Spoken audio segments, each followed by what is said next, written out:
본 방송에서 제공하는 투자 정보는 투자 판단에 대한 조언입니다. 방송에서 제공하는 주식의 가치, 가격 상승 및 하락에 대해서는 방송사에서 보장하지 않습니다.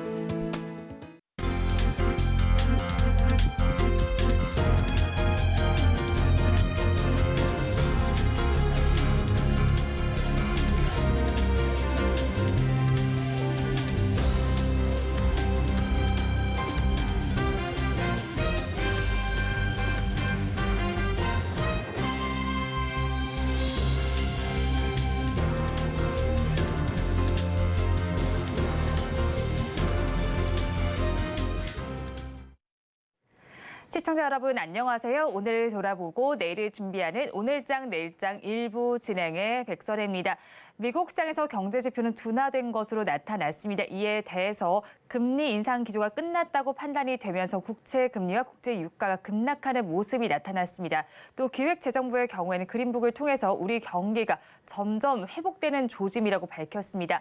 하지만 국제정세 변화에 따라서 원자재 가격대 변동성이 있는 점은 유의하는 것이 좋겠다는 의견을 밝혔습니다. 어제 조정장세 속에서도 버텨줬던 우리 증시는 오늘 모두 파랗게 질려 있습니다. 양대 시장 모두에서는 외국인과 기관이 동반으로 매물을 추리하고 있는 모습이 관찰되고 있고요. 또 다음 주에는 FOMC 의사록도 공개가 됩니다. 이 점까지 저희 방송과 함께 체크를 해보시면 좋겠습니다. 저희 방송은 유튜브를 통해서도 보실 수 있습니다. 유튜브 검색창에 서울경제TV라고 검색하시면 저희 방송과 함께 하실 수 있으니까요. 실시간 채팅에도 많이 참여를 해주시기 바랍니다. 11월 17일 금요일입니다. 오늘장 내일장 1부는 이 시각 보도본부로 시작하겠습니다. 앞서서 살펴보셨던 헤드라인 중에서 세 가지를 골라서 심층적으로 다뤄보겠습니다. 오늘은 보도국의 이지영 기자와 함께합니다. 어서 오세요. 안녕하세요. 네, 첫 소식부터 살펴보겠습니다. 윤석열 대통령이 어제 아시아태평양 경제협력체 정상회의 참석차 미국 샌프란시스코를 방문해서 기시다 후미오 일본 총리와 정상회담을 했습니다. 주로 어떤 이야기가 오고 갔나요? 네, 이번 회담은 인도 뉴델리 주요 20개국 정상회의에서 회담한 이후 2개월째로 올해 들어서 7번째 한일 정상회담인데요. 윤 대통령은 이날 회담 모두 발언에서 올해 정상을 비롯한 각계각급의 교류가 활성화되고 정부 간 협의체가 복원돼서 양국 협력이 심화하고 있다면서 상반기 안보정책 협의회 또 경제안보 대화에 이어서 지난달 외교차관 전략대화까지 재개되면서 지난 3월 양국이 합의한 모든 정부 간 협의체가 이제 100% 회복이 됐다고 강조했습니다. 그러면서 앞으로 고위급 경제협의회 개최를 포함해서 각 분야에서 양국이 긴밀히 소통할 수 있도록 후미오 총리와 함께 노력하겠다고 덧붙였습니다. 이에 기시다 총리도 인도에서 회담한 지 불과 2달 만인 오늘 올해 들어 벌써 7번째 회담을 하게 됐다며 중동 정세를 비롯해 세계 정세는 빠르게 움직이고 있다. 이런 가운데 이스라엘에서 자국민 출국과 관련해서 이란 간 긴밀한 협력이 이뤄진 건 굉장히 마음 든든한 일이라고 말했습니다. 그러면서 그간 윤 대통령과 함께 정치, 또 안전보장, 경제, 문화 등 다양한 분야에서 협력을 추진해왔다며 이 걸음을 더 전진시키길 바란다고 희망하기도 했습니다. 양 정상은 이후 모스코니 센터에서 열린 APEC 정상 단체 사진 촬영장에서도 다시 만났습니다. 이날 회담은 17일 스탠퍼드대에서 열리는 좌담회와는 별도로 진행됐는데요. 윤 대통령은 이 좌담회에서 한일 및 한미일 첨단 기술 협력을 주제로 기시다 총리와 다양한 의견을 나눌 예정입니다. 한일 정당은 이 좌담회에서 수소 암모니아 글로벌 밸류체인 구상을 밝힐 예정이고 또 일본 니혼게이자이 신문이 지난 10일 이 얘기를 보도한 바 있습니다. 에너지 수입 의존도가 높은 양국이 탈탄소 연료인 수소와 암모니아 공동 공급망을 구축하고 양자 기술 분야에서도 새롭게 공조하는 등 경제 안보 협력을 확대하는 방안이 더 구체적으로 논의될 전망입니다. 네, 디나 볼루아르테 페루 대통령과도 만났잖아요. 이 자리에서는 어떤 이야기가 오고 갔을까요? 네, 두 정상은 또 방산, 공급망, 개발 협력, 인프라 등 다양한 분야에서 협력을 논의하기로 했습니다. 윤 대통령은 특히 페루 정부가 차륜형 장갑차와 신형 전투기 도입 사업을 추진 중인 것으로 안다며 그간 우수성을 입증해온 우리 기업의 장갑차와 경전투기에 대한 페루 쪽의 관심과 지원을 당부했습니다. 이와 함께 구리와 은, 아연 등이 풍부한 페루와 향후 광물 협력을 더욱 확대하길 희망한다는 뜻도 밝혔는데요. 블루아르테 대통령은 기본훈련기, 다목적 지원함 등 높은 수준의 방산 기술을 보유한 한국과 또 방산 협력이 지속 발전하기를 기대한다면서 페루가 검토 중인 다양한 인프라 사업에 한국 기업들도 같이 동참하길 희망한다고 말했습니다. 네, 다음 소식으로 넘어가 보겠습니다. 최근에 전면 금지 조치를 내린 공매도 제도에 대해서 정부 여당이 논의를 또 했습니다. 어제 계속해서 뉴스가 나왔는데 어떤 내용들이 담겼나요? 네, 큰 골자는 개인과 기업 사이에 기울어진 운동장을 평평하게 만들겠다는 겁니다. 개인과 기관의 공매도 조건을 똑같이 맞추겠다는 건데요. 공매도를 위해 빌린 주식을 되갚아야 하는 상환 기간이 원래는 기관은 1년, 개인은 90일이었는데 둘 다 90일로 맞추기로 했고요. 또 빌린 주식 대비 보유해야 하는 담보 총액의 비율 같은 경우에는 개인은 120%였던 걸 기관과 같은 105%로 일원화하기로 했습니다. 주식을 빌리기도 전에 공매도를 하는 이른바 무차입 공매도를 막기 위해 기관 투자자가 내부 전산 시스템과 통제 기준을 갖추게 하는 방안도 검토 중에 있습니다. 이런 시스템을 갖춰야만 증권사가 공매도 주문을 받을 수 있게 하겠다는 겁니다. 또 공매도 공시를 확대하는 한편 최장 10년까지 주식 거래를 제한하는 등 불법 공매도에 대한 처벌 수위도 높인다는 방침입니다. 이렇게 되면 기관은 위축되는 반면 개인은 좀 더 활발하게 공매도에 나설 수 있을 것으로 보입니다. 하지만 위험도 높은 투자에 개인을 내모는 것 아니냐 이런 지적도 같이 나오고 있는데요. 기관이 너무 과도하게 공매도 치는 걸 통제하고 싶다는 것과 또 개인이 공매도에 좀 더 나설 수 있게 해주는 거는 구분을 해서 좀 나눌 필요가 있다는 겁니다. 정부는 전면금지 조치가 내려진 내년 6월 이후에는 공매도를 재개할 수 있도록 노력하겠다는 방침이지만 제도 개선이 충분하지 않으면 이 전면금지 조치가 좀 더 길어질 수도 있다고 이야기했습니다. 마지막 소식 살펴보겠습니다. 서울을 비롯한 수도권 아파트값 상승세가 한풀 꺾인 모습입니다. 지금 상황은 어떤가요? 네, 고금리 장기화 속에 정부의 대출 지원이 축소가 되고 또 집값에 대한 고점 인식이 확산하면서 거래량이 감소하고 있고 실거래가 하락 기류가 점점 뚜렷해지는 모습입니다. 가파르게 오르던 아파트 값이 한동안 조정기를 거칠 거라는 전망에 좀 무게가 실리고 있는데요. 17일 서울 부동산 정보광장에 따르면 지난달 서울 아파트 매매 거래 신고 건수는 이날까지 총 2,144건으로 2,000건을 간 넘겼습니다. 부동산 매매 신고 기한은 계약일로부터 30일로 9월의 경우에는 10월 17일까지 신고 건수가 3,085건으로 집계됐는데요. 7월, 8월 거래량과 비교해서 동기간 신고 건수가 지난달 들어서 1,000건가량 감소했습니다. 10월 거래 물량의 신고 기한이 이달 말인 점을 감안한다고 해도 월 거래량은 3,000건에 미달을 해서 올해 2월 이후 8개월 만에 최저를 기록할 가능성이 커졌습니다. 이렇게 되면 10월 거래량이 2월보다 많으면 8개월 만에, 또 2월보다 작으면 올해 1월 이후 9개월 만에 최저치를 기록할 것으로 보입니다. 네, 거래량도 상당히 위축됐다고 하는데 어느 정도인가요? 네, 서울 아파트 거래량은 지난 8월 3,861건을 정점을 찍은 뒤에 9월 3,369건에 이어서 두 달 연속 감소 추세에 있습니다. 최근 실거래가 상승세로 전고점의 80에서 90% 이상 회복한 아파트들이 늘어나면서 고점 인식 부담에 자체 상투를 잡을 수 있다, 이런 심리적 우려가 커진 영향으로 풀이됩니다. 또 여기에 최근 시중은행의 주택담보대출금리가 상승하고 정부가 9월 말부터 6억에서 9억 이하 주택에 해주던 특례 보금자리론을 폐지하면서 일반형 대출을 중단하면서 매수세 위축으로도 이어지고 있습니다. 특례 보금자리론은 9억 원 이하의 주택 매수자를 지원하지만 이를 통해서 매도자에게 그간 안 팔리던 집을 팔고 또 9억 원 초과 주택을 매입할 수 있는 길을 열어주며 거래 순환을 이끌었었는데요.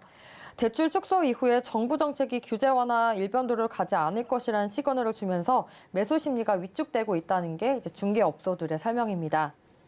거래량이 감소하면서 매물은 쌓이고 있습니다. 부동산 빅데이터 업체 아실이 집계한 서울 아파트 매물 건수는 16일 기준으로 78,519건으로 연중 최고 거래량을 기록했던 8월의 매물 건수가 6만 9천 대였던 것과 비교하면은 10,000건 가량 증가한 상태입니다. 네, 오늘 이 시각 보도본부에서는 윤석열 대통령의 회담 소식부터 수도권 아파트 값까지 전해드렸습니다. 보도국 이지영 기자와 함께했습니다. 오늘 말씀 고맙습니다. 감사합니다. 계속해서 시황센터 연결해서 이 시각 시장 상황 알아보겠습니다. 최유정 캐스터가 준비하고 있습니다. 시황센터 최유정입니다. 오늘 서울에는 눈이 왔습니다. 눈이 오고 나서 날씨는 더 추워졌고요. 오늘 우리 증시도 차갑게 식어가는 모습입니다. 오늘 양시장 보합권 하락에서 출발해 장중 등락을 보이다 현재 낙폭을 키워가는 모습인데요. 현재 코스피는 0.6% 넘는 내림세 보여주고 있고요. 코스닥은 그보다 낙폭이 더 큽니다. 현재 1.3% 넘게 빠지면서 800포인트에 걸쳐져 있는 모습입니다. 오늘 지수 흐름은 부진한 가운데 개별주 단 움직임이 포착되고 있고요. 또 국제 유가의 하락으로 WTI는 배럴당 73달러까지 내려오면서 정유주들 오늘 주춤한 모습 보이고 있고요. 반면 항공주들은 강세 보이고 있습니다. 그렇다면 보다 자세한 지수 상황 코스피 먼저 살펴보도록 하겠습니다. 오늘 지수 흐름이 좋지 않은 만큼 대부분의 업종이 하락세 보이고 있습니다. 따라서 경기 방어주 성격의 통신업종은 오르고 있고요. 또 항공업이 강세 보이면서 오늘 운수 창고 업종도 오름세 보이고 있습니다. 또 오늘은 에코프로 머티리얼즈가 코스피에 신규 입성했는데요. 장중 81% 넘는 강세 보이면서 수급의 블랙홀 역할을 하고 있습니다. 오늘 코스피 지수 살펴보면요. 2,477포인트에서 시작해 장중 한때 2,480포인트를 넘어서기도 했는데요. 하지만 낙폭을 키워가면서 현재는 2,473포인트 지나가는 모습입니다. 이어서 수급도 살펴보도록 하겠습니다. 오늘 개인만이 매수 우위 보여주면서 지수 끌어올리고 있지만 역부족입니다. 오늘 개인은 제조업 쪽에서 강한 매수 흐름 보여주면서 현재 2,870억 원 담아내고 있고요. 오늘 외국인은 856억 원 소폭 덜어내고 있습니다. 어제는 4,500억 원 넘게 담아내는 모습이었는데요. 오늘은 포지션 바꾸면서 매도 흐름 이어나가고 있습니다. 기관은 어제 이어서 오늘도 팔아내고 있습니다. 현재 2,100억 원 넘게 매도 흐름 가져가는 모습입니다. 이어서 코스닥도 살펴보도록 하겠습니다. 코스닥 역시나 오늘 거의 모든 업종이 내림세 보이는 가운데 유전자 치료 관련주가 강세 보이면서 기타 서비스 업종 오름세 보이고 있고요. 이어서 통신 서비스와 인터넷 업종은 강보합권에서 빨간불을 간간히 켜내는 모습입니다. 오늘 코스닥 지수 살펴보면요. 807포인트에서 시작해 현재 간신히 800포인트에 걸쳐져 있는 모습입니다. 장중 한때 800포인트가 무너지기도 했는데요. 현재 1.33% 내림세 속에 800포인트 유지하려는 움직임 보여주고 있습니다. 이어서 수급도 살펴보도록 하겠습니다. 코스닥 역시나 개인만이 매수 우위 보여주고 있는데요. 개인은 오늘 제조업과 IT 종합 쪽에서 강한 매수 흐름 이어나가면서 현재 2,300억 원 넘게 담아내는 모습입니다. 기관과 외국인 어제 이어서 오늘도 매도세 이어나가는 모습입니다. 기관 600억 원 넘게 덜어내고 있고요. 외국인 역시 1,600억 원 넘게 덜어내면서 매도 흐름 가져가고 있습니다. 이어서 섹터별 흐름도 살펴보도록 하겠습니다. 먼저 상승하는 섹터 유전자 치료제 관련주입니다. 전일 시간의 거래에서부터 유전자 치료제 관련주 강세를 보였습니다. 영국에서 유전자 편집 기술인 크리스퍼를 사용한 의약품 카스거비를 승인했다는 소식이 전해졌는데요. 카스거비와 관련해 영국이 첫 승인이었고요. 12월 초에 미국의 FDA 승인을 기다리고 있습니다. 이 같은 소식에 오늘 관련주 일제히 강세 흐름 보여주고 있는데요. 이 시각 흐름 살펴보도록 하겠습니다. 먼저 툴젠입니다. 유전자 가위 관련 특허를 보유하고 있죠. 오늘 가격 제한폭까지 올라서 현재까지도 풀리지 않는 모습입니다. 61,800원에 거래되고 있고요. 이어서는 엠젠솔루션도 오늘 상한가에 진입했었는데요. 현재는 상승폭 일부 축소시키면서 25% 오름세 보이고 있습니다. 인트론 바이오도 강합니다. 현재 18% 강세 보이면서 7,770원에 거래되고 있습니다. 이어서 하락하는 섹터도 살펴보도록 하겠습니다. 네, 음원, 음반 관련주입니다. 올해 상반기까지 고공행진을 보였던 음원, 음반 관련주, 하반기 들어서는 부진한 흐름 보여주고 있습니다. 국내 대표 엔터주인 JYP 엔터, SM, YG 엔터테인먼트 등 3분기 실적은 견조했지만 각 사별로 블랙핑크 재계약 불투명, 카카오의 SM 인수 시 주가 조작 의혹과 관련된 부분으로 현재 부진한 흐름 보여주고 있는데요. 오늘 엔터 관련주 어제 이어 오늘도 부진한 흐름 보여주고 있습니다. 하지만 글로벌 음악 시장은 매년 5%에서 6%씩 성장을 하고 있고요. K-팝의 인기도 지속되는 만큼 앞으로의 성장이 기대되고 있습니다. 그렇다면 이 시각 흐름도 살펴보도록 하겠습니다. 먼저 YG 엔터테인먼트 9% 넘는 내림세 보여주고 있고요. 네, SM도 6% 넘는 하락세 보이면서 89,900원에 거래되고 있습니다. SM은 어제 외국인과 기관의 동반 매도세 속에 1% 내림세 보였는데요. 오늘은 그보다 낙폭이 더 큰 모습입니다. 하이브도 오늘 7% 넘게 내리면서 19만 400원에 거래되고 있습니다. 이상 오늘장 시황 살펴봤습니다. 남은 오후장도 저희와 함께 하시면서 현명한 투자 전략 세워가시기 바라겠습니다. 이상 시황센터 최유정이었습니다.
시시각각 변하는 시장의 이슈와 주가의 변동성에 투자 전략을 업데이트해보는 시간입니다. 오늘은 헤르메스 스탁 하창환 본부장 나와 있습니다. 어서 오세요. 네, 안녕하십니까.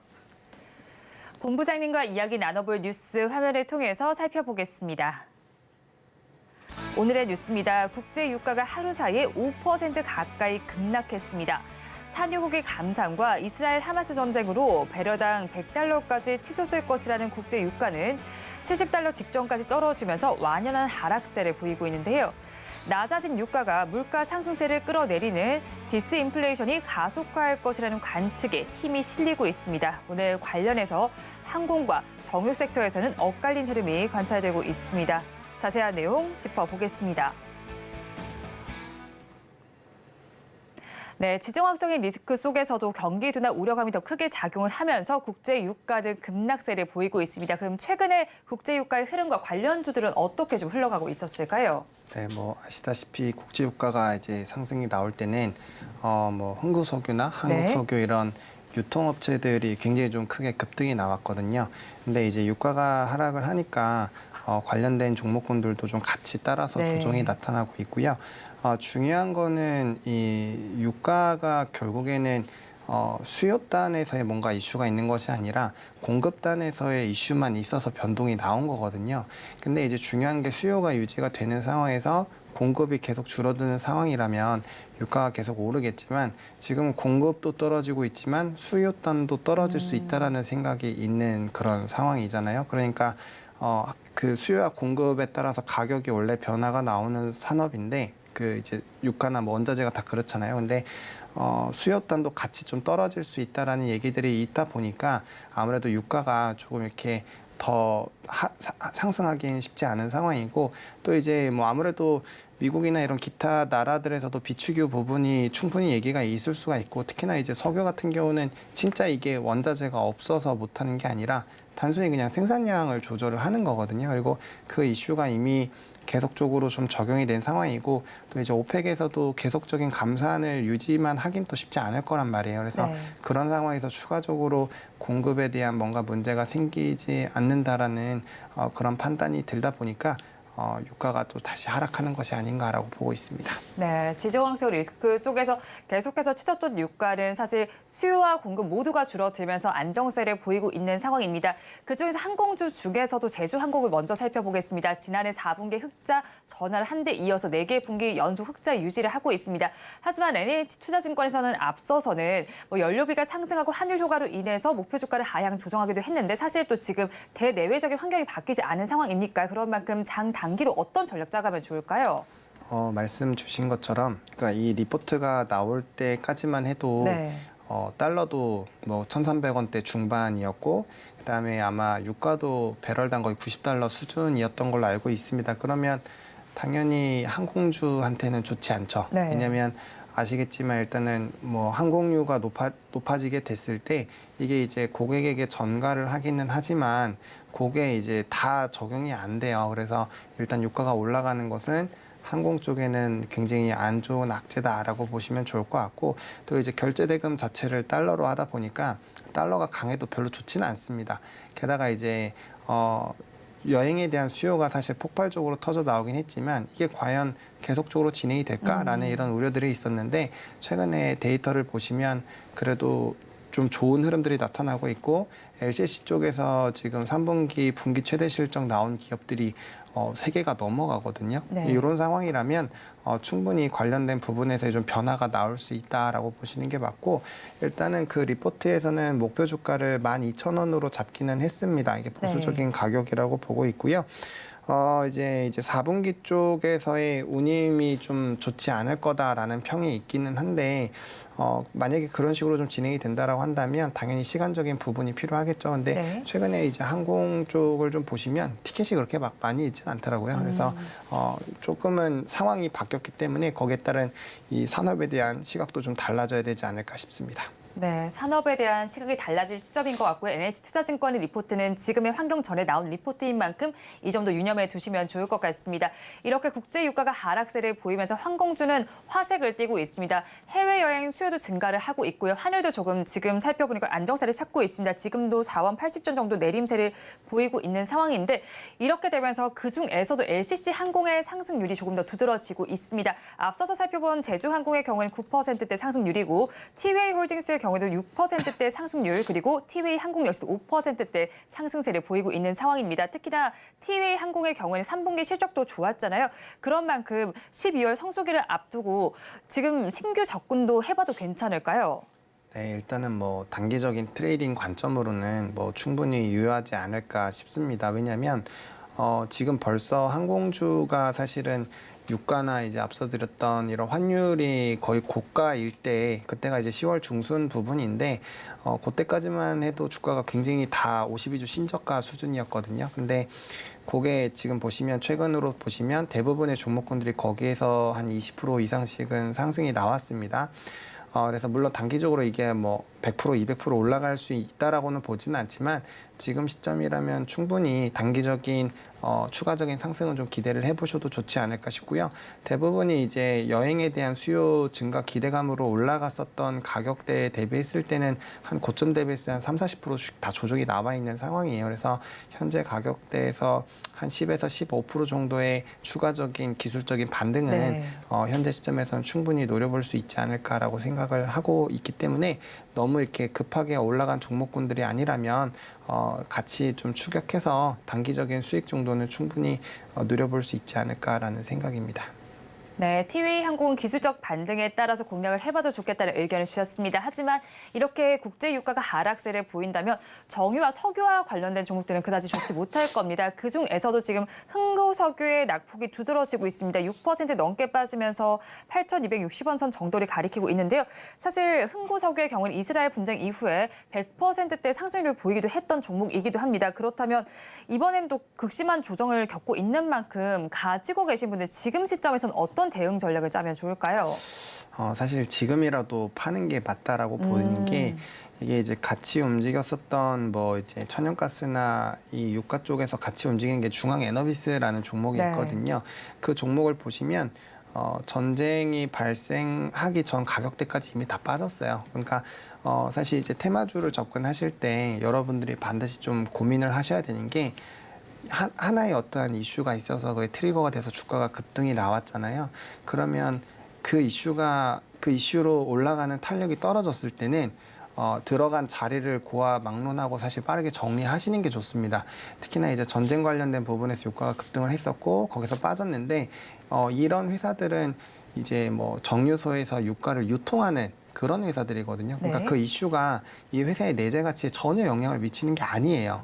그러다 보니까 지금 여기에서 추가적으로 만약에 유가가 조금 더 조정이 나오고 이게 옆으로만 기더라도 해당 종목군들에서는 계속적인 매도가 나올 수가 있거든요. 그러니까 뭐 여기 다시 올라갈 수도 있겠죠. 어떤 일이냐면은 지정학적 리스크가 굉장히 좀 격화가 됐다. 네. 그래서 유가가 다시 변동성이 나오면 일부 반등은 나올 수 있겠지만 다시 17,000원대까지는 지금 상황으로는 쉽지 않거든요. 여기까지 가려면 뭐 세계 4차 대전, 뭐 3차 대전 이게 열려야 네.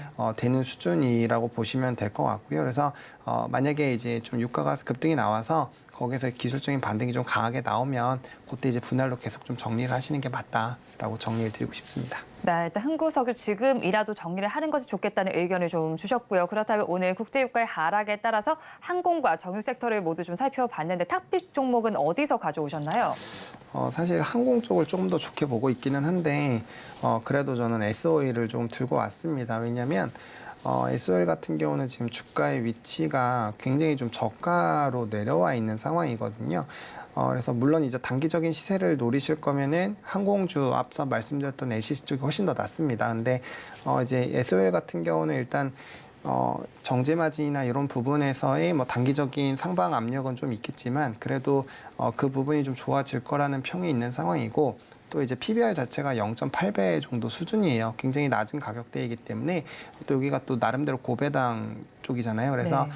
그런 부분으로 봤을 때 충분히 장기 투자가 좀 유효하다라고 보시면 좋을 것 같고 변수는 결국에 이제 화학 쪽이 될 수 있겠는데 일단 화학 쪽에 대한 부분 나쁘지 않거든요. 뭐 PX 스프레드 쪽도 수요가 좀 좋아지고 있는 상황이고 또 올레핀 같은 경우도 점진적인 회복이 예상이 되고 있습니다. 그래서 그런 부분들만 좋아지더라도 단기적으로 최근에 이제 유가 상승을 하면서 상방이 나왔던 8만 원대까지는 뭐 충분히 좀 노려보실 수 있지 않을까라고 보여지고 있는 상황이고 사실상 이제 연말 연초 쪽에는 분명 배당 쪽이 좀 기대가 되는 부분도 없잖아 있거든요. 근데 가격대가 높지 않기 때문에 안정적으로 그냥 포트 모아 가시는 거. 그러니까 네. 이제 뭐 자산 배분을 하실 때 원자재 쪽을 항상 뭐 한 10% 정도에서 15% 정도는 해놓는 게 좋으시거든요. 그래서 그런 관점에서 봤을 때 충분히 뭐 배당 매력도 있고 장기 투자로 본다라고 한다면 충분히 뭐 이 종목을 편입을 하시는 것도 나쁘지 않은 선택이다라고 정리를 드리고 싶습니다. 네, 본부장님 그러면 가격 전략 저희가 어떻게 잡아갈까요? 네, 가격 같은 경우는 지금 워낙 좀 저가로 내려와 있는 상황이지만 그럼에도 좀 보수적으로 매수를 해보시면 좋을 것 같아요. 그래서 63,000원에서 68,000원 사이에서의 분할 매수를 보시면 좋을 것 같은데 웬만하면 이 밴드 하단에서 지지가 나오는 걸 확인하시고 네. 그다음에 이제 매수를 하시면 좋을 것 같고 목표가는 79,000원으로 좀 잡았습니다. 해당 라인을까지 도달하면 아무래도 좀 많은 물량이 나올 수밖에 없어서 그 부분 좀 염두해 주시면 좋을 것 같고 손절 라인은 58,000원으로 좀 제시를 드리겠습니다. 네, 오늘의 탑픽 종목으로는 SOL 짚어주셨습니다. 지금까지 헤르메스 스탁 하차관 본부장과 함께했습니다. 오늘 말씀 고맙습니다. 네, 고맙습니다.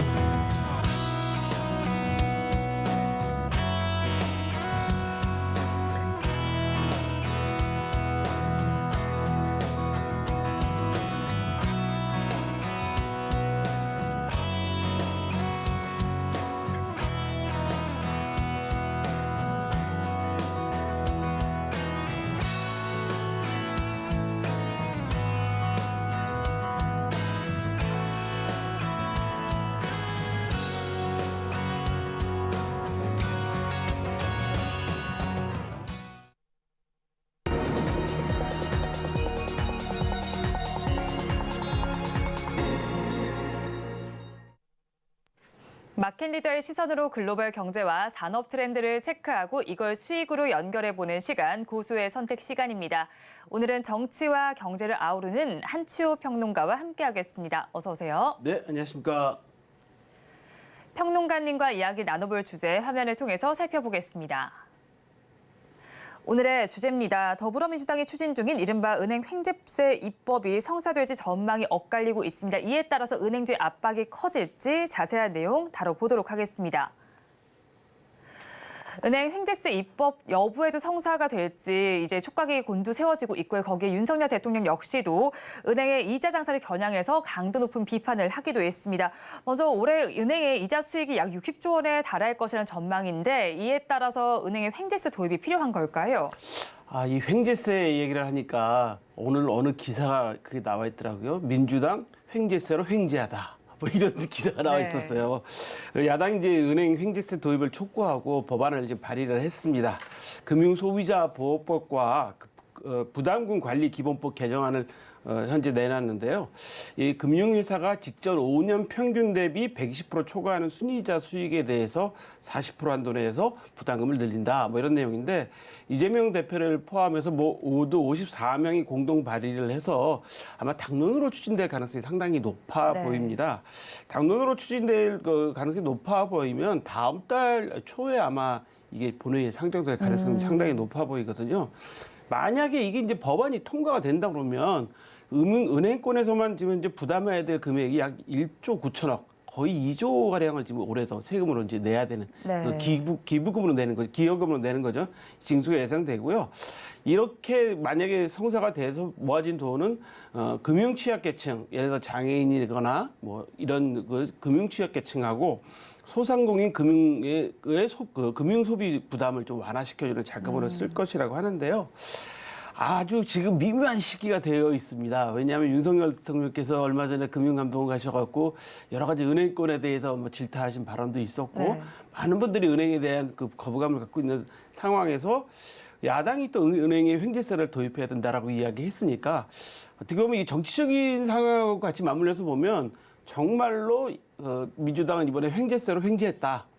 약간의 주도권을 갖고 올 수 있는 상황이 됐는데 또 다른 기사 내용을 보면 그 많은 그 인터넷에 올라와 있는 그 키워드들을 이제 검색하잖아요. 그것으로 검색해봤더니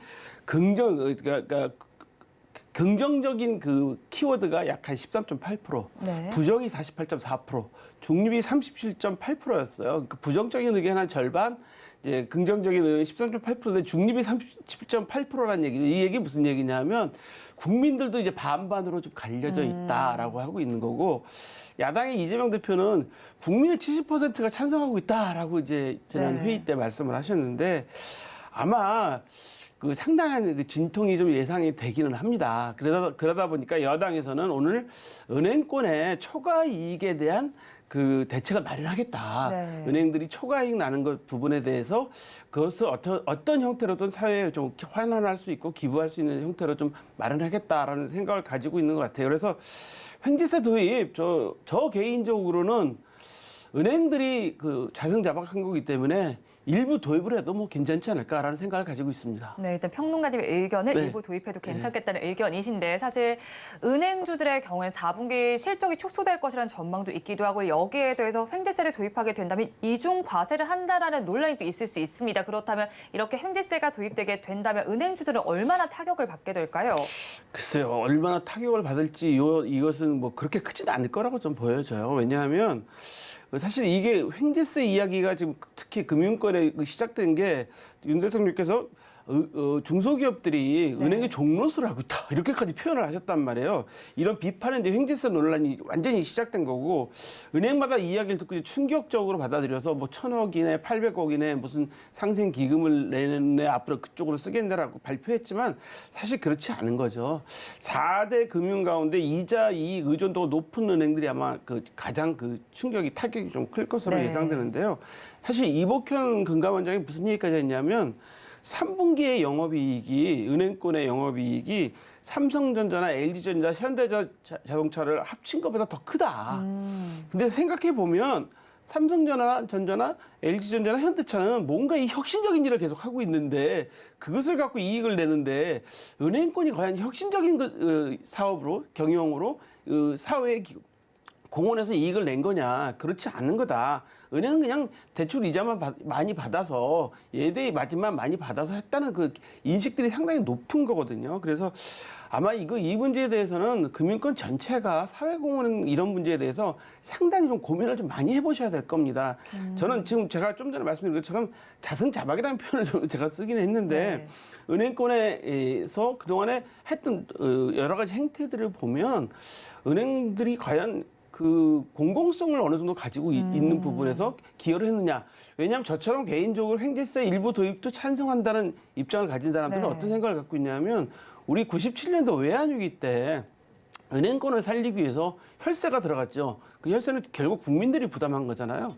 그런데 그 은행권들은 그런 것들을 생각을 안 하시고 자기네 혼자 힘으로 다 살아왔다 생각하고 있기 때문에 사실 이건 국민들의 그 은행에 대한 법감정도 좀 있다고 좀 판단을 하셔야 될 문제라서 횡재세 도입 가지고 아마 그 정치권에서 상당한 11월 지금부터 아마 12월 초 이 법안이 통과될 때까지 상당한 논란이 시작될 겁니다. 네, 일단은 은행권 중에서도 이자 의존도가 높았던 기업들이 불리할 것으로 보이고요. 또 은행권 전반적으로는 사실 사회공헌에 대해서 생각을 해볼 시점인 것 같습니다. 또 장기적으로 살펴본다면요. 이렇게 횡재세가 도입된다면 외국계 은행 이탈도 좀 나타나지 않을까 하는 생각이 듭니다. 특히나 한국시티은행의 경우에는 소매금융에서 우리나라에선 사업을 철수한 상황이고요. 또 SC제일은행 같은 경우에도 만약에 우리나라에서 나가게 된다면 금융권 전반에 어떤 파장이 또 있을까요? 일단 한국시티은행이 소매금융을 철수한 것은 한국의 소매금융을 해서 적절한 마진을 볼 수 없다라는 판단을 했기 때문에 철수를 했겠죠. 뭐 사실 냉정하게 말씀드리면 은행도 장사꾼인데 이분들이 손해 보는 일을 하시겠습니까? 절대 그렇지 않죠.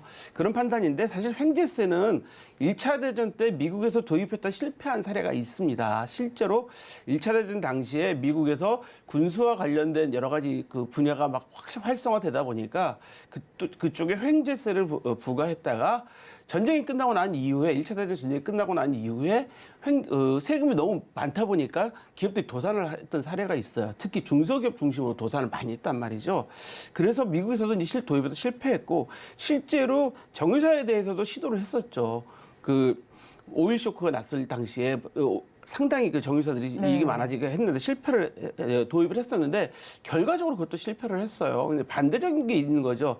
또 횡재세를 반대하시는 분들 이런 이야기도 합니다. 그럼 횡재세를 걷었다가 초과 이익이죠. 초과 이익 부담금을 걷었다가 만약에 적절하면 보전해 줄 거냐. 적절한 상황에서 어떡할 거냐. 뭐 이런 이야기도 할 수가 있는 거기 때문에 상당히 좀 신중하게 나가야 될 상황인 것 같고요. 좋을 때만 보지 말아라 이런 그렇죠. 저는 항상 저는 개인적으로 일부 도입이라는 말씀을 드린 이유도 바로 이겁니다. 그래서 외국계 은행은 영업 방식에 따라 다 입장이 다르죠. 예를 들어서 그 시티은행처럼 소매금융 안 하고 우리는 기업금융만 도매금융하는 은행들은 뭐 큰 부담이 없을 것으로 보이고요. SC제일은행도 그 은행의 영업 방침이 있으니까 다를 것이고 각각의 우리나라 5대 금융지주들도 금융지주 각각의 영업 그 방침이나 그런 것에 따라서 다르기 때문에 그 입장 그렇게 영향을 미치지 않을 것 같은데 다만 이런 건 있을 수 있을 것 같아요. 이 세금이 세금이라고 제가 표현을 하긴 좀 그런데 이 도입됐을 상태에서 금융시장 안정을 저해할 가능성도 있다. 왜냐하면 은행들이 지금 많은 자금을 이렇게 좀 모아놓고 있는 게 사실 은행들이 배당을 한다고 하지만 은행들도 금융 환경이 나빠질 것에 대해서 대비를 해야 되거든요. 그래서 그 적립금을 좀 쌓아놔야 되는 문제도 있고 또 이렇게 되다 보면 자칫하면 대출을 해줄 때 좀 기준을 좀 완화시키거나 부실 대출이 나올 가능성이 또 상당히 높은 거죠. 그래서 이런 대비하는 문제에 대해서 좀 심각하게 좀 고민을 해봐야 되는 겁니다. 그러니까 제가 말씀드린 내용을 가만히 정리를 생각해 보시면 횡재세 도입은 어느 정도 필요하다.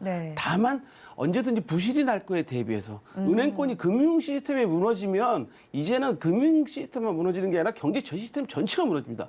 왜 미국이 2008년도 리먼 브라더스 사태 났을 때 AIG를 국유화 시켜버렸잖아요. 왜 국유화 시켰을까요? 미국이라는 나라에서 그렇게 자유경제를 부르짖는 나라에서 바로 그냥 국유화 시켜버렸어요. 그 얘기는 무슨 얘기냐면 금융 시스템이 무너지게 되면 경제 전체가 무너질 수 있는 뿌리가 흔들 수 있는 상황이 네. 되는 거죠. 그래서 철저한 준비가 필요하고 이번 최근에 올 상반기만 해도 미국의 그 여러 가지 은행들 뭐 사태 났을 때 다 큰 있었죠. 은행들이 작은 네. 은행들 다 인수해주고 했잖아요.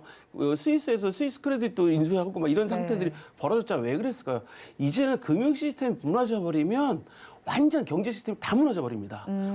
지금 오늘 오전에 아마 그 행정망이 안 돼갖고 등초반 못 뛴다 뭐 이런 뉴스들이 나왔는데 지금 여러분들이 은행에 가서 돈을 찾을 수 없다. 송금을 할 수 없다 하면 어떤 일이 생기실 것 같아요? 큰일 나죠. 큰일 나죠. 네. 이거는 은행의 문제가 뿐만 아니라 금융 시스템의 문제가 아니라 이제는 모든 것이 뭐 어떻게 하면 다 결제를 하게 되잖아요. 네. 그리고 결제를 하는 부분들이 있기 때문에 지금 상당히 금융 시스템으로 중요한 중차대한 문제거든요. 그래서 이것은 사실은 그 횡재세라는 표현을 좀 쓰기도 그렇지만 이런 상황을 은행들이 스스로 만들어냈기 때문에 뭔가 은행들 스스로가 이것을 좀 보완할 수 있는 꼭 네. 법으로 하지 않더라도 네. 보완할 수 있는 준비를 좀 해야 되지 않을까라고 좀 생각해요. 네, 은행들 따라서도 이제 영업 방식에 따라서도 온도차가 존재를 할 것이고 은행 스스로가 보완할 수 있는 방안을 내놓는 것도 하나의 또 방안일 것 같습니다.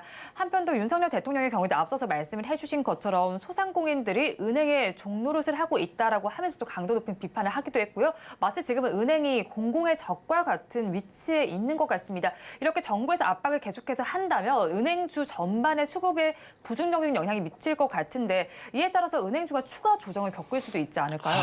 좀 은행들 정말 답답합니다. 네. 이 자승자박이라는 표현을 제가 계속 쓰긴 하는데 이 정치권이나 사회에서 이 공격받는 거에 자승자박인 게 자 보십시오. 대출은 고금리를 유지합니다. 네. 저도 대출을 쓰고 있지만 금리가 계속 좀 올라가고 있는데 금리를 올리는 건 빨리 올려요. 아, 그렇죠. 금리가 떨어질 때 예금 금리는 또 안 올려줘요. 그러니까 은행들이 스스로 이런 어떤 도덕적인 면에서 책임을 져야 될 부분이 있는 거고요. 네. 두 번째로는 높은 연봉, 은행원들 높은 연봉 받으면서 사실은 굴림에 따른 이 사회적 지탄을 많이 듣지 않습니까? 네. 이런 부분들. 그다음에 은행 지점 폐쇄 같은 것들을 통해서 금융 취약 소비자 보호나 서비스에 좀 등한시한 점들. 무조건 본인들 수익성만 따진 점들이 문제가 되는 거고요. 여기에 결정적으로 대형 금융사고들이 엄청나게 많이 발생했어요. 네. 올해만 해도 아시겠지만 경남은행 PF 사건, 그다음에 우리은행, 그다음에 국민은행 이런 데서 사건 보면 이 경남은행 사건만 빼고 2019년에서 2023년 7월까지 5대 은행에서 사고 난 금액이 991억이랍니다. 네. 991억이면 근데 중요한 거는 991억에서 회수한 돈이 108억뿐이 안 돼요. 그 10.8%뿐이 회수를 네. 못했어요. 그러니까 은행에서는 금융사고가 난 걸 회수를 제대로 못하고 막 이런 상황이 벌어지다 보니까 또 이익은 또 많이 나죠. 네. 그렇게 사고가 많이 났는데 이익도 많이 났어요.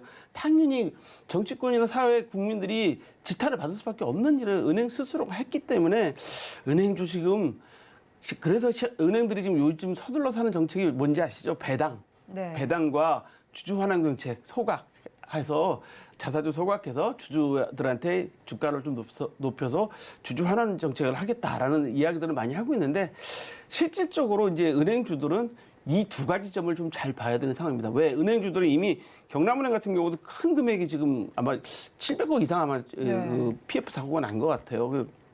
회수를 뭐 한다고 하더라도 신용도 특히나 은행은 신용을 갖고 사는 기관인데 신용도 엄청난 문제가 생기고 있기 때문에 아마 그 은행주가를 보실 때는 배당을 어느 정도 할 것이냐, 그다음에 주주 환원 정책을 어느 정도 할 거냐. 그러니까 은행주뿐만 아니라 사실 이제 금융 관련 주들은 좀 잘 보셔야 될 것 같습니다. 네, 배당과 주주 환원 정책을 한번 잘 살펴보시면 좋겠다는 의견을 주셨습니다. 근데 은행주 앞서서 말씀을 해주신 것처럼요, 사실 사고라고 표현해 주셨는데 여러 가지 사태가 또 있었습니다. 올해만 해도 여러 가지 사태들이 있었는데 이런 사태들이 또 다시 재발할 가능성은 어느 정도로 보실까요? 저는 상당히 높다고 봐요.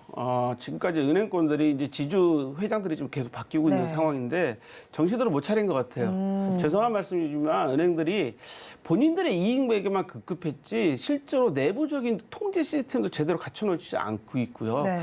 두 번째로는 그 공공성을 가지고 있으면서 보호를 받으면서도 사실 소비자 보호 정책에는 너무나 등한시했어요. 거기다 사회 공헌도 정말 등한시했습니다. 이런 차원에서 생각한다면 은행권들은 좀 질타를 좀 강력하게 받으셔야 될 것 같고 이 사고는 왜냐하면 서로 봐주기 문제가 되는 상태이기 네. 때문에 절대로 안 되거든요. 이거 우리나라 은행 시스템이 사고가 안 나려면 완전히 그 위험을 리스크를 감시하는 시스템을 따로 만들어야 됩니다. 거기다 또 감사 시스템도 별도로 따로 운영을 해서 절대로 크로스 체크가 안 되게 해야 되거든요. 사실 제가 한 10여 년 전에 제 가까운 친구가 외국계 은행에 있는데 휴가를 갔더라고요. 휴가를 왜 갔냐 했더니 15일 휴가래요. 그래서 우리나라에서는 15일 휴가라는 게 상상이 안 가시잖아요. 근데 그 은행에서는 15일 휴가를 가면서 그 본인의 서랍이나 컴퓨터의 비밀번호 다 열어놓고 그 오픈 시켜놓고 가라. 그러니까 강제 휴가를 보내고 이 사람이 혹시라도 고액 고객을 상대하는데 뭐 잘못된 거 있을까봐 그것을 본인 동의하에서 정기적으로 부정기적으로 막 불시에 그런 휴가를 보내서 한 2주씩 검사를 하는 거죠.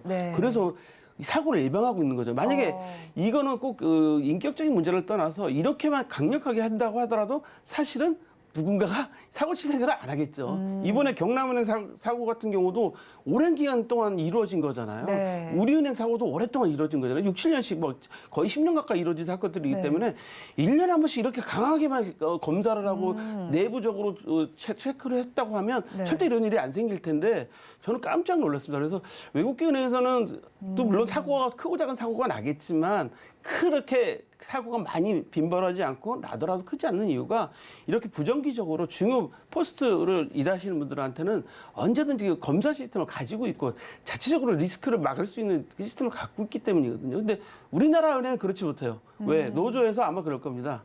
아, 이거 인격 모독이다. 인권 문제다. 뭐 이렇게 얘기할 텐데 사실은 그 문제를 떠나서 사고 예방을 해야지 은행이 살아남을 수 있고 금융권이 살아남을 수 있을 겁니다. 은행권이나 금융권은 뭐가 생명이죠? 신용과 약속이 생명이 있잖아요. 그런 기관에서 그걸 지키지 못했다고 하면 국민들이 어떻게 바라보겠습니까? 결국 이 그 횡재세 이야기 나오는 것 은행권 스스로 책임져야 될 사항입니다. 네, 신뢰 회복이 먼저일 텐데 어떻게 좀 나아갈지를 한번 좀 봐야겠습니다. 그런데 또 미국의 은행주도 좀 약세가 두드러지고 있습니다. 그래서 지금을 저점 매수의 기회로 봐도 된다는 시각도 있지만요. 사실 성장률 하향이 되고 있으니까 또 좀 비판적인 시선도 존재를 하더라고요. 또 그리고 여러 가지 지정학적 리스크로 인해서 방어주적인 성격 좀 많이 희석이 된 것 같습니다. 그렇다면 이런 대내외적인 환경을 고려했을 때 은행주에 대해서 저희 투자 전략을 어떻게 잡아가면 좋을까요? 자, 은행주뿐만 아니라 전체적인 금융주를 말씀을 드리면 혁신적인 경영과 영업 정책이 나오지 않으면 상당히 힘들 겁니다. 여기서 말씀드린 혁신적인 경영이라는 것은 그냥 그 예금하고 대출의 예대마진 차이만 죄송합니다. 표현이 먹는다는 예대마진 차이만 수익을 가지고 오는 게 아니라 실제로 어떻게 은행에서 IB 역할, 투자은행 역할도 같이 하면서 과연 국민들이나 이용하는 소비자들한테 제대로 서비스를 하고 소비자 보호도 하면서 제대로 금융을 통해서 뭔가 경제 활성화에 좀 도움을 줄 것인가. 뭐 이런 이제 혁신적인 경영과 영업 정책이 나오지 않으면 힘들 거고요. 그렇다 그러면 금융주나 은행주들을 바라보시는 시각은 뭐냐?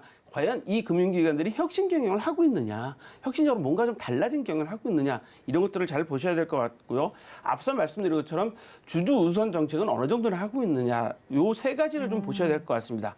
그래서 제가 지금 종목을 한번 쭉 봤더니 증권사에서도 많이 추천하는 종목들이 배당과 관련된 이런 종목들이 뭐 삼성생명이나 하나금융지주, 뭐 DB손복, 삼성화재, 기업은행, 뭐 삼성증권 이런 금융기관들을 많이 추천하고 계시더라고요. 근데 저도 상당히 공감하는 부분들이 있어서 지금 말씀을 드린 것이 철저하게 그 리스크도 잘 관리하고 내부 통제도 잘 하면서 또 혁신적인 무언가를 일으킬 수 있는 이런 그 경영을 하고 있는 기관들입니다. 사실은 저도 여기서 이용을 하고 있는 기관들이 있기도 하고요. 그래서 지금 전통적인 은행업으로 지금 해서 뭘 해야 되겠다. 그거 가지고 뭐 은행주가 좋아질 거다라는 기대는 좀 안 하시는 게 좋을 것 같고요. 고금리 시대가 되는데 이제 좀 있으면 미국도 이제 거의 금리 인상이 멈췄다 그러잖아요. 우리나라도 이제 멈추게 되고 이제 물가 인상도 아마 오늘 보니까 3.6% 금년 예상하고 있고 내년 하반기 2%대 예상하면 당연히 내년 하반기 때쯤 가기 시작하면 그 금리가 계속 내려가지 않겠어요? 그럼 은행도 당연히 수익이 좀 줄어들겠죠. 그런 것도 좀 준비를 해야 되니까 종합적으로 생각해 보면 은행들이 그동안에 소위 말하는 ESG 경영, 고객 사회 공헌에 너무 그동안 소홀히 했다라고 말씀드릴 수 있을 것 같아요. 그간 소홀히 했기 때문에 지금 약간 문매를 맞고 있는 지경이 된 것 같습니다. 그런데 또 한편 또 이제 대출 플랫폼에 대한 규제도 강화한다는 이야기도 전해져 오고 있는데 이렇게 된다면 사실 이 성장에 제한이 걸리진 않을지 하는 우려감도 있습니다. 이 부분에 대해서는 어떻게 보실까요?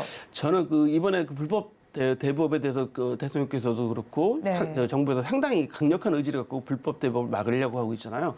그러면서도 해야 될 일은 이제 서민금융을 어떻게 활성화시킬 거냐라는 문제인데 그렇다면 이런 기회에 은행들이 정말로 상생기금이라도 모아서 그래서 제가 아까 지금 일정에서 이 징벌적 이 횡재세 말씀드린 게 네. 약간 그런 기금을 모아서 서민금융을 활성화시킬 수 있는 은행을 뭐 소규모 은행을 만든다든가 뭐 이런 여러 가지 작업들이 좀 이루어져야지 불법 사금융이 좀 없어질 것 같다는 생각이 들어가요. 그래서 사실은 과거에는 대출도 능력이라고 그런 이야기도 많이 했는데 네. 이창용 총재께서 뭐라고 하셨죠? 지난번에 제가 여기 방송에 나와서 말씀드렸는데 이창용 총재가 그러셨잖아요.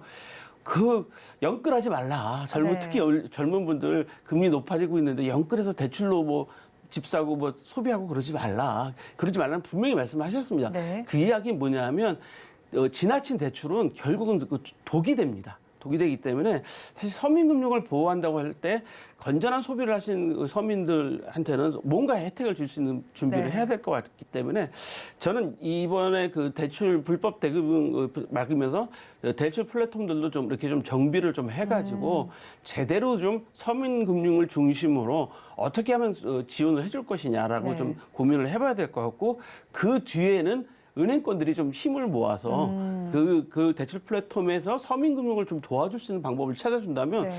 은행권들이 이렇게 문매를 맞을 이유가 없는데 전혀 그렇지 않았다는 점 때문에 문제가 되는 것 같습니다. 결국 은행권들이 사회공헌, ESG 경영 안 했기 때문에 이렇게 문매를 맞는 것 같습니다. 네, 은행권의 ESG 경영이 꼭 필요할 것 같습니다. 지금까지 한치호 정치경제평론가와 함께했습니다. 오늘 말씀 고맙습니다. 오늘장 내일장 1부에서 전해드린 내용 정리해서 보여드리겠습니다. 화면으로 확인해 보시죠. 오늘장 내일장 1부의 핵심입니다. 오늘 국제유가 급락 속에 항공주와 정유주들을 살펴봤습니다. 그중에서 티웨이 항공은 기술적 반등이 기대된다고 전해주셨고요. 탑픽 종목으로는 정유주 중에서 SOE를 꼽아주셨습니다. 여전히 저평가됐다는 관점을 제시해 주시면서 공략이 유효하겠다고 전해주셨습니다. 마지막으로 은행주 전반에 대해서 살펴봤습니다. 횡재세와 관련된 이야기가 나오고 있는데 은행주를 공략할 때는 주주 우선 정책을 확인해 볼 필요가 있겠습니다. 본 방송에서 제공하는 정보는 투자 판단에 대한 조언일 뿐 해당 주식의 가치와 수익률을 보장하지는 않습니다.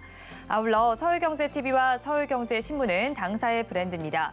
최근 당사를 사칭하는 피해 사례가 늘어나는 만큼 각별히 주의해 주시기 바랍니다.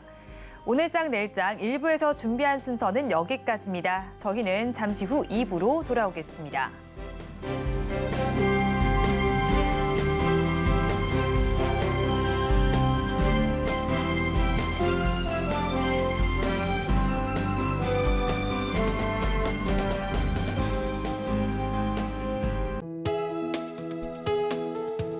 본 방송에서 제공하는 투자 정보는 투자 판단에 대한 조언입니다. 방송에서 제공하는 주식의 가치, 가격 상승 및 하락에 대해서는 방송사에서 보장하지 않습니다.